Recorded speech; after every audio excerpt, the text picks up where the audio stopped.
네, 사도가 깨달은 비밀과 그 직분의 헌신. 네, 오늘 말씀의 제목입니다. 오늘 첫 번째로 나눌 말씀은 바울의 갇힘에 대한 말씀입니다. 이러므로 그리스도 예수의 일로 너희 이방인을 위하여 갇힌 자 된 나 바울이 말하거니와. 바울이 옥중에서 편지를 쓰는 것은 이미 말씀드렸습니다.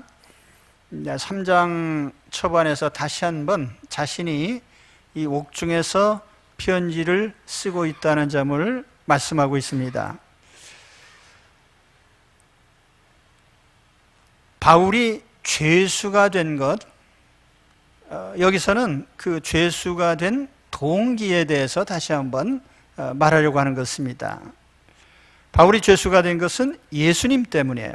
1절 말씀해 보면은 그리스도 예수의 일로 갇힌 자 된 나 바울이라고 이렇게 표현을 했는데, 이 귀절을 원문상에 보면은 에고 파울로스, 나 바울을, 호 데스미오스 프리즈너입니다. 죄수, 투 그리스도 예수 그리스도의라는 이런 얘기입니다. 그러니까 나 바울 예수 그리스도의 죄수, 그런 뜻이에요.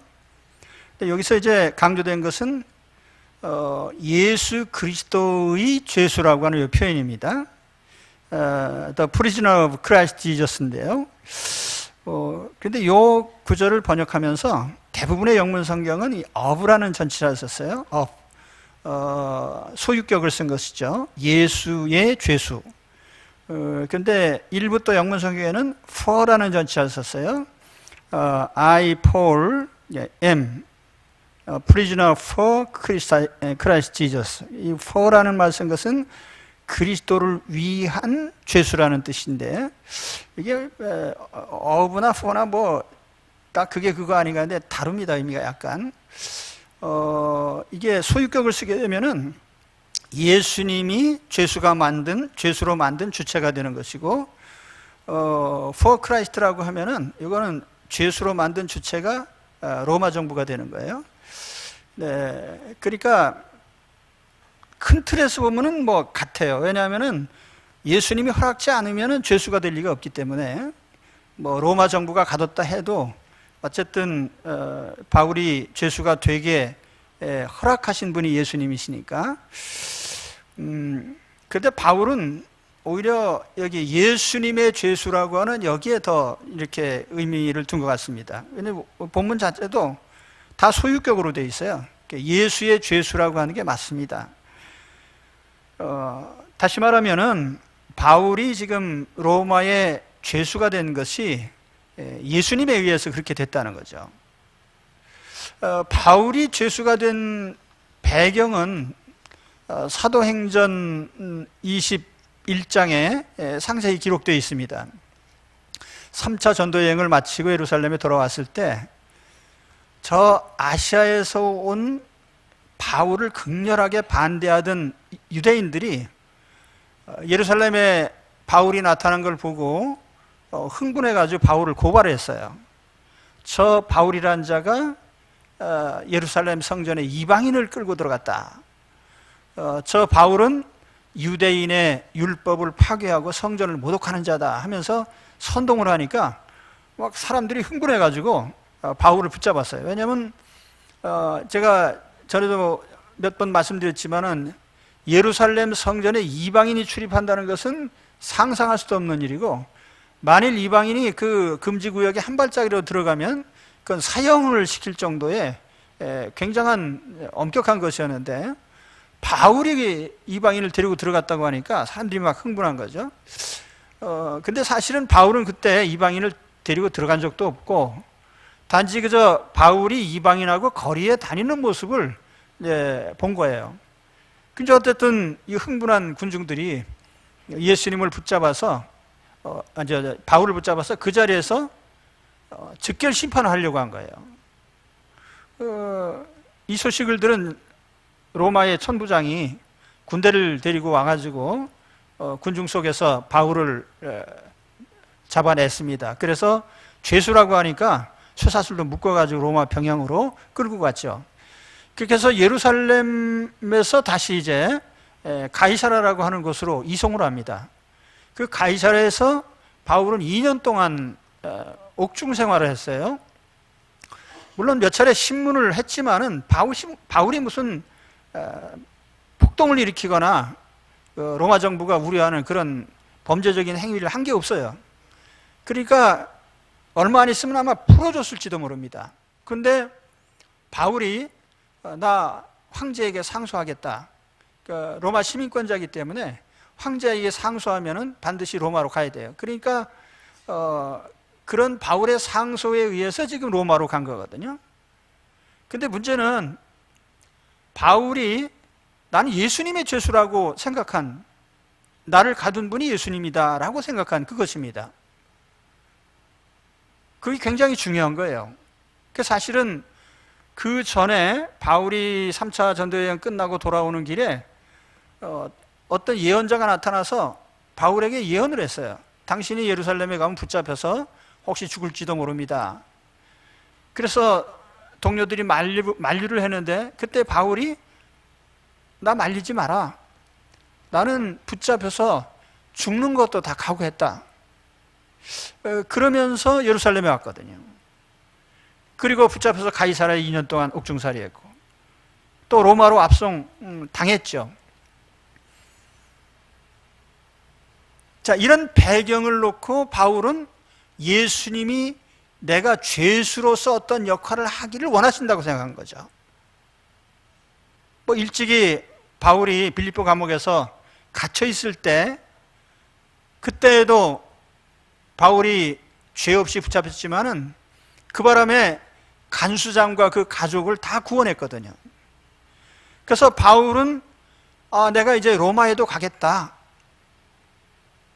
죄수로 가든 어떻게 가든 상관없지만은 붙잡혀 있는 이 상황에서 로마로 갈 수 있는 길이 죄수로 황제에게 상소하면 갈 수 있으니까, 그래서 이제 죄수의 신분으로 간 거예요. 자, 여기서 말씀하려고 하는 게 뭐죠? 바울을 통해서 일하시는 예수님이 죄수로서 복음을 전할 수 있다면 그렇게 하겠다는 거예요. 우리는 예수 믿으면서 항상 눈을 내 자신에게 둡니다. 내가 평안한 거, 내가 잘 되는 거, 내가 성공하는 거.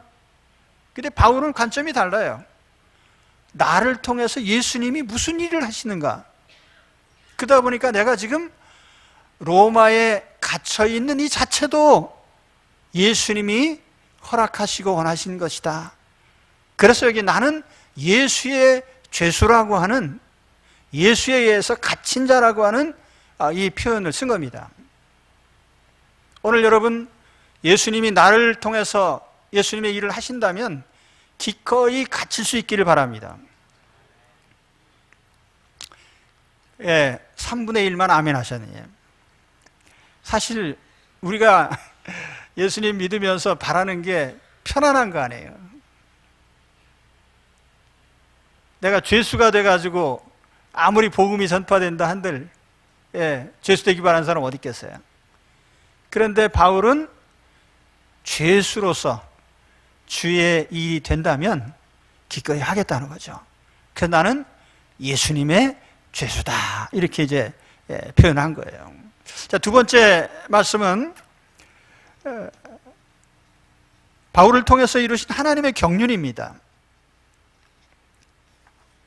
2절의 말씀을 보면은 너희를 위하여 내게 주신 하나님이 그 은혜의 경륜을 너희가 들었을 터이라. 하나님의 그 은혜의 경륜, 바울이 받은 하나님의 은혜의 경륜. 여기 은혜의 경륜이라고 그랬어요. 또 경륜이란 말, 우리가 익숙치 않은 말이고 보통은 별로 쓰지 않는 말입니다. 이 경륜이라고 하는 단어는 단어적인 의미는 어떤 집이나 소유를 관리한다는 뜻도 있고 경영한다는 뜻도 있어요.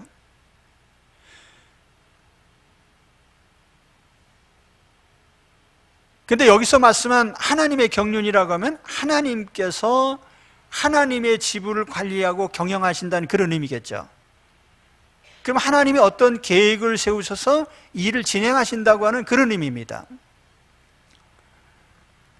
여기에 나타난 하나님의 경륜은 두 가지예요. 첫째는 복음의 원수였던 바울을 예수님께 만드신 거죠.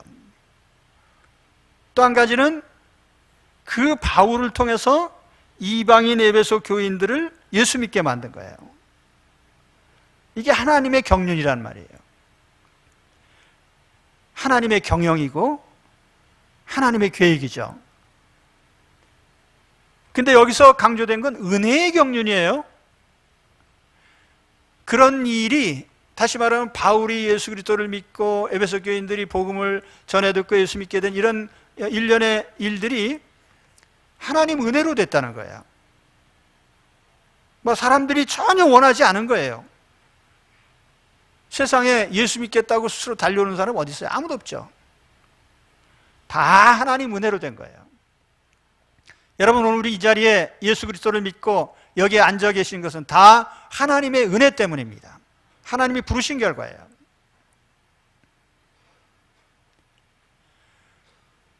바울은 자기 스스로가 좋아서 예수 믿은 게 아니에요. 바울은 예수님을 반대하던 사람이에요. 반대 정도가 아니라 예수 믿는 사람을 잡아서 죽이려고 쫓아다니던 사람이에요. 그가 어떻게 예수 믿게 됐어요? 사도행전 9장에 보면은 다메섹으로 예수 믿는 사람들 붙잡으러 가다가 가는 길에 꼬꾸라졌어요. 눈이 멀었습니다. 그러면서 주님의 음성이 들려왔어요. 사울아, 사울아, 네가 왜 나를 박해하느냐? 그렇게 강권적으로 예수님을 만나고 나서 사울이 거기서 변한 거죠. 다시 하나님 은혜로 눈을 뜨고 우리 주님에게 음성을 들어서요. 너는 이제 나를 증거하는 사람이 되라. 이런 자기 자신의 변화가 있었기 때문에 고린도전서 15장 5절에서 내가 나 된 것은 하나님의 은혜로 된 것이라 이렇게 말씀을 하는 거예요. 예수님을 믿게 하신 것도 감사한 일인데 사도직까지 주셨어요. 참 감사한 일이죠. 바울이 이런 극단적인 기적적인 과정을 통해서 예수를 믿게 됐기 때문에 바울 자신도 또 그런 사람들에게 전도하는 큰 은혜가 있었어요. 예수 믿는 사람 죽이러 다니던 바울이 하루아침에 예수님 증거자가 됐잖아요. 그와 같이 예수 반대하는 이방인들에게 복음을 전하는 아주 역설적인 일이 벌어진 거죠. 저도 제가 예수 믿게 된 것에 대해서 항상 감사를 드립니다. 나는 내 발로 교회 찾아간 사람이 아니에요. 청년 시절에 저는 예수 믿는 사람을 제일 이상하게 생각했어요. 사람 예수를 왜 하나님이라고 하는지, 왜 구원을 받으라고 하는지 이해가 되질 않은 거예요. 그런데 내 자신이 병이 들어서 죽을 지경이 되니까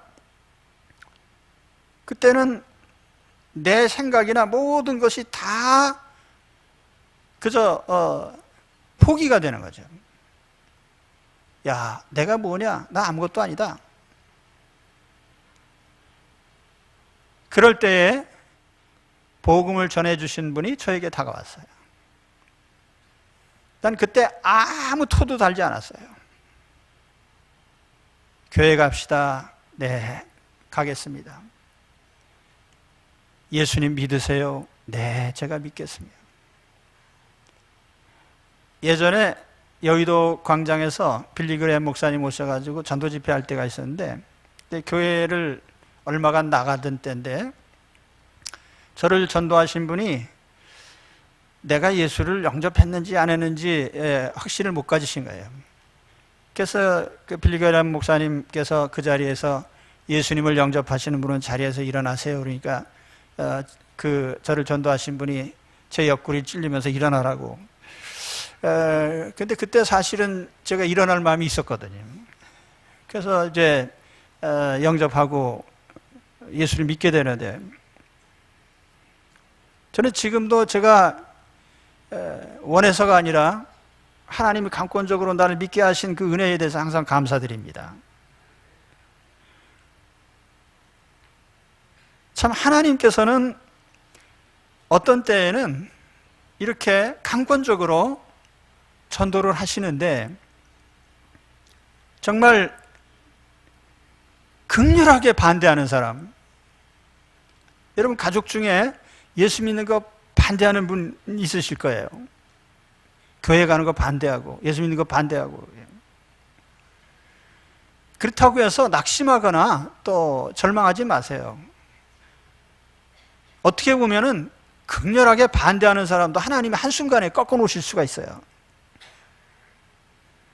그렇기 때문에 기대를 가지고 기도하시기 바랍니다. 그게 하나님 경륜이에요. 극단적인 반대자를 예수를 믿게 만드시는 하나님의 은혜의 역사. 그게 은혜의 경륜이거든요. 그 은혜의 경륜은 누구에게든지 나타날 수 있어요. 나를 통해서 언제든지 또 나타날 수 있어요. 그러니까 바울은 자기 자신을 통해서 나타난 그 은혜의 경륜에 대해서 감사하는 거죠. 오늘 그런 은혜의 경륜의 역사가 오늘 우리를 통해서 나타나게 되시기를 축원합니다. 그 세 번째 오늘 나눌 말씀은 계시로 비밀을 알게 됐다고 하는 이 바울의 고백이죠. 3절 4절에 보면은 곧 계시로 내게 비밀을 알게 하신 것은 내가 먼저 간단히 기록함과 같으니 그것을 읽으면 내가 그리스도의 비밀을 깨달은 것을 너희가 알 수 있으리라. 비밀이라는 단어가 반복되죠. 내가 비밀을 깨달았어. 근데 그 비밀을 하나님의 계시로 내가 알게 됐어. 이런 고백이죠. 여기 비밀, 계시, 또 알게 하심, 이 중요한 단어들입니다.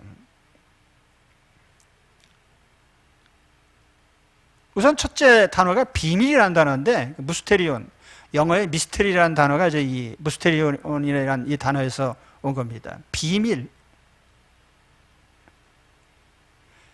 그래서 그 뒤에 보면은 구약 시대에는 이 복음을 누구도 알 수가 없었어요. 예수님이 구주라는 사실은 아무도 몰랐어요. 그래서 5절 말씀에 보면은 다른 세대에서는 사람의 아들들에게 알리지 않으셨다고 하거든요.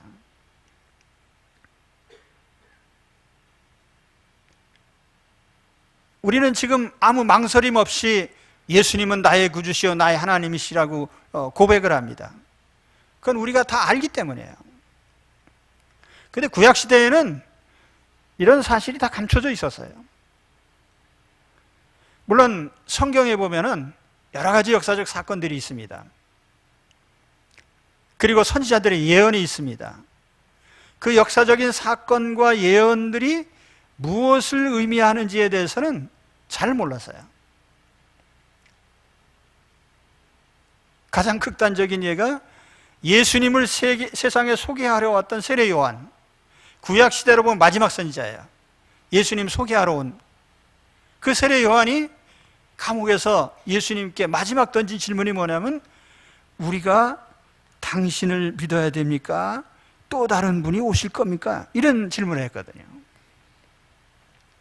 예수 그리스도가 구주시다라고 하는 사실에 대해서 아무도 몰랐단 말이죠. 자, 역사에는 사실이 있고 해석이 있습니다. 다시 말하면 팩트, 어떤 역사적으로 일어난 사건이 있고 또 그 사건에 대한 해석이 있습니다. 특히 성경은 그래요. 자, 아벨이 어린 양으로 제사를 드렸습니다. 아벨의 제사를 받으시고 가인의 제사는 곡식단으로 드린 제사는 안 받으셨어요. 아브라함이 자기 외아들을 제단에서 제물로 바치려고 할 때에 하나님께서 여호와 이레의 양을 준비하셔서 희생하게 하셨습니다. 유월절 때에 피를 흘려서 문에 바르고 그로 말미암아 집안에 있는 사람들이 살아나고 출애굽의 역사가 일어나게 됐습니다. 또 광야 시대에 성막 생활을 하면서 항상 피 흘림의 제사가 있었습니다. 이러한 역사적인 팩트들이 도대체 무슨 의미를 가지는지 그건 해석이 필요한 거예요.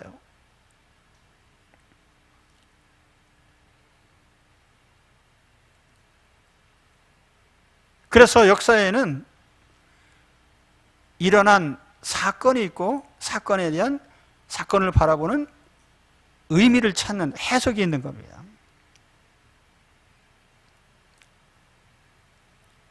그래서 만일 이런 사건이나 예언들이 왜 발생했는지 해석이 없다면 그건 단지 그저 아무 의미도 없는 지나간 일들, 아니면 그냥 스토리텔링, 그냥 뭐 하는 얘기, 그런 정도가 될 겁니다. 여러분 성경 읽으실 때 그 성경이 나에게 어떤 의미를 부여합니까?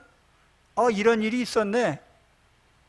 뭐 성경이 이런 내용이 기록되어 있구만. 이게 이제 보통 세상 사람들이 다 보는 사실이에요.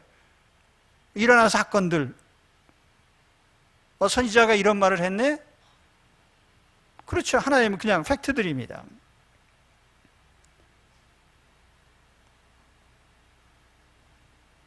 자, 아브라함이 이삭을 바치는 장면, 한번 그림을 볼까요?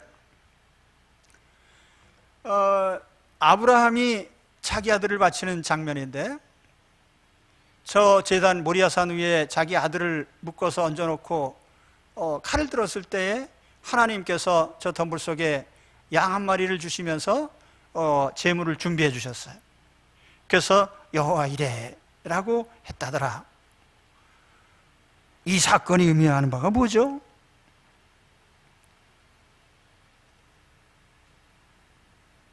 그래서 그것이 무엇인지를 알려주신 것이 하나님의 계시라는 겁니다. 바울은 계시에 의해서 그 비밀을 알게 됐다는 거예요. 이게 이런 일들이, 이게 한마디로 하면 그 모든 사건이 다 예수님을 가리키는 거예요. 아벨의 어린 양, 예수님. 아브라함이 바친 제물, 예수님의 십자가 희생이고. 유월절 어린 양, 피, 그 예수님의 속죄의 피야. 광야 시절에 바쳤던 수많은 제물들의 피, 그 예수님의 희생이지. 이사야 선지자가 말한 다른 사람들의 죄를 지고 가는, 죽임당하는 그 어린 양 같은 그 사람은 누구냐? 그 예수님이다. 바울이 그거를, 비밀을 알게 됐다는 거예요. 그래서 바울이 얘기하는 게 뭐죠? 내가 그리스도의 비밀을 깨달은 것을 너희가 알 수 있으리라. 오늘 여러분, 바로 이 감춰졌던 예수 그리스도를 알게 되는, 비밀을 계시로 알게 되는 분들이 되십시오. 그래서 성경을 읽을 때 역사적인 그 일어난 일들, 사건의 나열을 보지 마시고 거기에 담겨져 있는 그 메시지를 통해서 주시는, 하나님이 알려주시는 예수 그리스도를 보시기 바랍니다.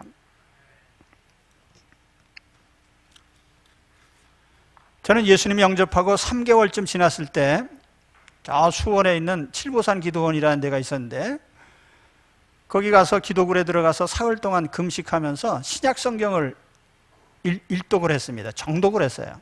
줄을 쳐가면서요. 요한계시록은 힘들어서 안 읽었습니다.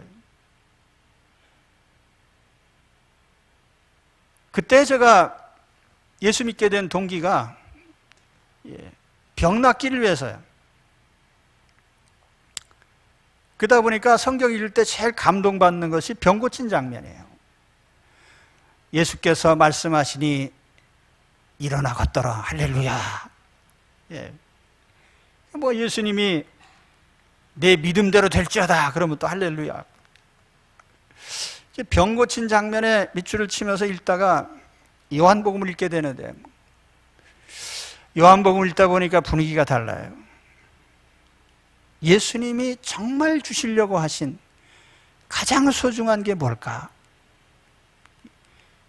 제가 대문짝만하게 큰 글자로 들어온 그 단어가 영생입니다. 영생.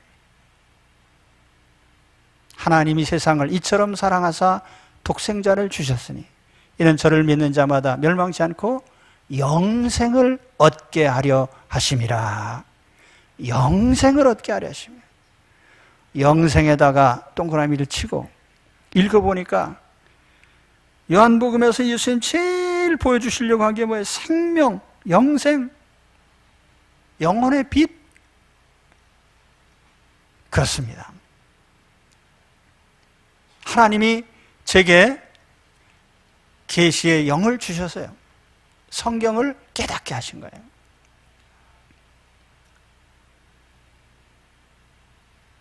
그래서 저는 그거 읽으면서요, 육신의 병 고치는 것에 큰 이제는 의미를 느끼지 못했어요. 내가 육신의 생명이 병 고침 받는다고 한들 몇 년 더 살겠냐. 예. 떠나는 건 마찬가지고. 그런데 내게는 이제 영생이 있어요. 예수님이 주신 생명이 있습니다. 영생이 있습니다. 영생을 가진 자가 육신적으로 죽는 게 뭐가 그게 두렵겠어요? 그래서 저는 육신의 병 고치는 문제에 대해서 그 이후로는 제가 심각하게 기도 안 했어요. 하나님이 살려주시면 살고 데려가실 때 되면 데려가시겠지. 혹시 이 자리에 환자들이 계십니까? 예수 그리스도로 말미암아 예수님이 내게 주신 영생을 가진 자임을 아시기 바랍니다. 오늘 계시의 영을 받으셨어요. 예수님을 보시기 바랍니다. 성경이 말씀하시는 생명의 예수님. 근데 제가 더 말씀드리고 싶은 것은 그 다음 이야기예요. 제가 예수 믿고 한 3년쯤 지났을 때, 여러분 그때 제 병이 다 나았겠습니까?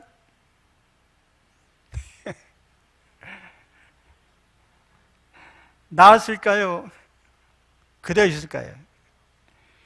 더 나빠졌어요. 제가 폐가 좋지 않았는데 어느 날 새벽 기도 끝나고 예배당 옆에 있는 화장실에 가서 기침이 나와서 기침을 하다 보니까 빨간 피가 나오기 시작해가지고 세면기를 틀어놓고 이제 있었는데 폐가 계속 나오는 거예요. 제 폐 속에 공동이 2개가 있었는데 하나는 길쭉하고 또 하나는 둥그렇게 이렇게 뚫어져 있었는데, 아, 이제 폐가 다 찢어졌나 보다. 난 죽는 것 같다. 그래서 그날로 제가 보따리 싸가지고 경기도 용문산에 있는 어떤 기도원이 있습니다.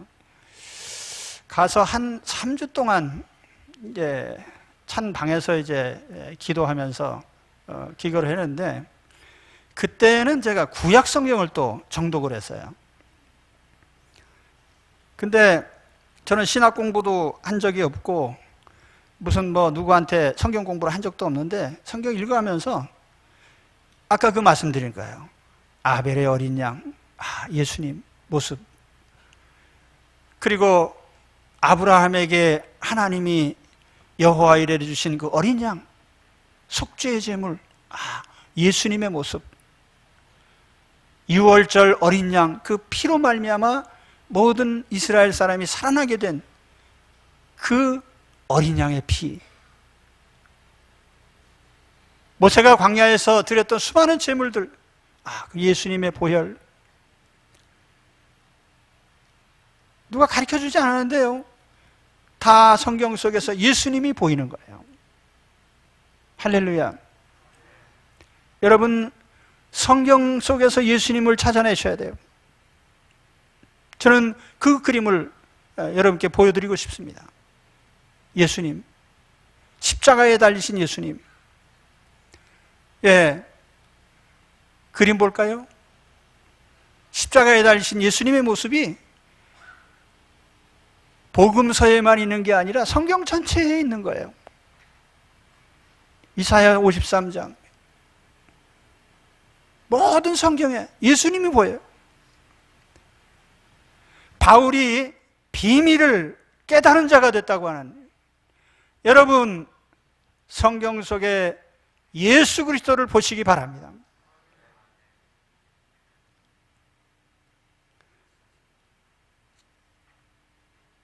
바울은 예수 그리스도를 영접한 후에 항상 예수님과 함께 있었어요. 예수님과 함께.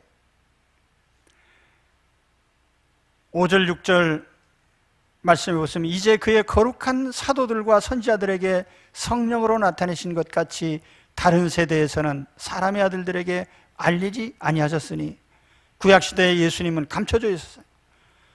이는 이방인들이 복음으로 말미암아 그리스도 예수 안에서 함께 상속자가 되고 함께 지체가 되고 함께 약속에 참여하는 자가 됨이라. 모든 이방인들이 구원을 받을 길이 열리기까지 복음이 감춰져 있었어요. 근데 이제는 예수님과 함께 사는 자가 됐어요. 함께 상속자가 되고 함께 지체가 되고 함께 약속에 참여하는 자가 됨이라. 여기도 함께라고 하는, 이게 헬라어 수라고 하는 전치사가, 접두사가 세 단어에 연이어서 붙어 있습니다. 예수님과 함께 상속자가 되고 예수님과 함께 지체가 되고 한 몸이 됐다는 뜻이에요. 예수님과 함께 약속에 참여하는 자 돼. 천국 약속을 받는 자가 되고 예수님과 함께. 그래서 복음의 비밀 예수 그리스도를 성경에서 만나게 되고요, 그 예수님을 영접하고 이제는 모든 삶이 예수님과 함께하는 삶이 됐어요. 오늘 바로 이러한 비밀을 깨닫고 예수님과 함께하는 삶에 이르시기를 축원합니다. 이제 마지막 부분은 바울의 헌신에 대한 거예요. 바울이 그런 복음의 비밀을 깨달았을 때 그 깨닫고 구원받는 하나님의 자녀가 된 것으로 끝났냐? 그게 아니에요. 이제는 복음의 일꾼이 됐어요. 이 복음을 위하여 그의 능력이 역사하시는 대로 내게 주신 하나님의 은혜의 선물을 따라 내가 일꾼이 되었노라. 중간에 다 생략하면 이 복음을 위해서 내가 일꾼이 됐다, 그 말이에요. 난 복음의 일꾼이 됐다. 바울이 이전에 있던 그의 신분, 직업, 모든 것 다 이제 포기하고 이제는 아까 제가 말씀드렸죠, 예수님의 죄수가 돼서 예수님께 붙잡힌 사람이 돼서 이제는 복음의 사역자가 된 거예요. 우리는 아는 만큼 믿고 아는 만큼 헌신하게 됩니다. 복음을 깨닫게 될 때 복음의 가치를 알고 복음을 가치를 알게 될 때 복음에 헌신하게 됩니다.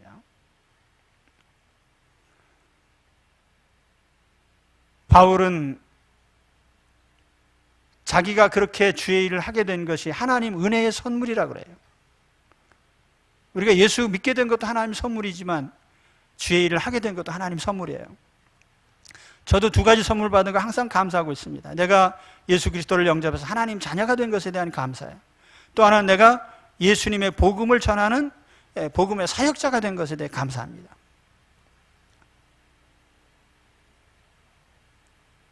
바울 사진 한번 보여드릴까요? 예, 다른 사진도 있죠. 예, 이 사진 보시면은, 근데 저게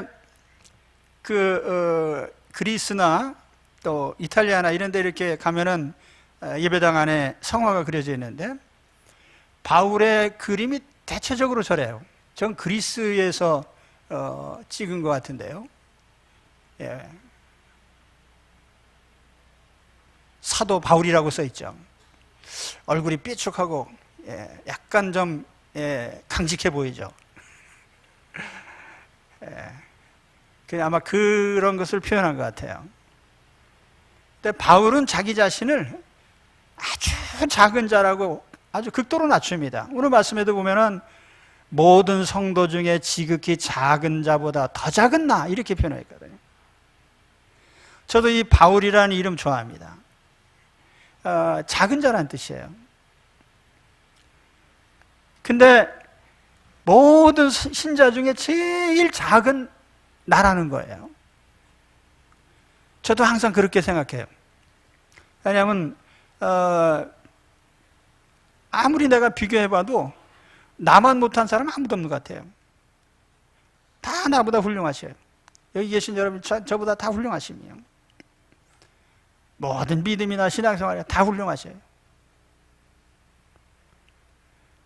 근데 바울의 자금과 또 하나 대조되는 것이 예수님의 크심이에요. 근데 모든 성도 중에 지극히 작은 자보다 더 작은 나라고 그렇게 표현하는데 그 다음 절에 가서 보면은 측량할 수 없는 그리스도의 풍성함이라고 이렇게 또 표현을 합니다. 예수님은 크고 크시고 풍성하신 분이에요. 능력의 주님이셔요. 할렐루야. 그러니까 내가 작은 게 아무 문제가 되질 않아요. 복음을 전하고 주의 일을 하는데 전혀 문제가 없습니다. 오늘날 모든 교회의 모든 문제들이 어디서 발생합니까? 사람을 극대화시킨 데서 오는 거예요. 사람은 아무것도 아니에요. 중요한 것은 작은 자를 통해서 큰 일을 하신 예수님이에요. 작은 자를 통해서 큰 일을 하신 예수님. 오늘 작은 나를 통해서 하나님의 크신 역사가 일어나기 바랍니다. 바울은 자기 자신의 이런 작은 모습, 초반에도 말씀드렸지만 옥중에 갇혀있는 죄수의 신세, 그러나 그 아무것도 문제가 될 게 없어요. 죄수가 되었든 낮은 자가 됐든 비천한 자가 됐든 주님은 나를 통해서 일을 하시기 때문이에요. 여러분 가정에 아직도 믿지 않는 가족들 계세요? 내가 좀 무능하고 약해 보입니까? 문제될 거 없어요. 기도하십시오. 하나님이 얼마든지 바울 같은 사람도 꼬꾸라뜨려서 예수 믿게 하시는 거예요. 저 같은 사람도 예수 믿게 하시고. 우리 주님은 크신 분이에요. 오히려 나를 크게 보고 주님을 작게 만들지 마세요. 작은 나를 통해서 큰일을 하신 주님을 보시기 바랍니다. 그래서 예수님의 역사가 나의 생애를 통해서 항상 나타나기를 바랍니다. 작은 나지만 우리 집안을 바꿀 수 있는 그런 능력이 있습니다. 주님이 나와 함께 하실 때요. 저는 그런 경험을 많이 갖고 있어요. 여러분 오늘 작은 나를 통해서 큰 일을 경험하시고 체험하시고 큰 역사를 이루시는 주님의 사람들이 되시기를 축원합니다. 기도하겠습니다.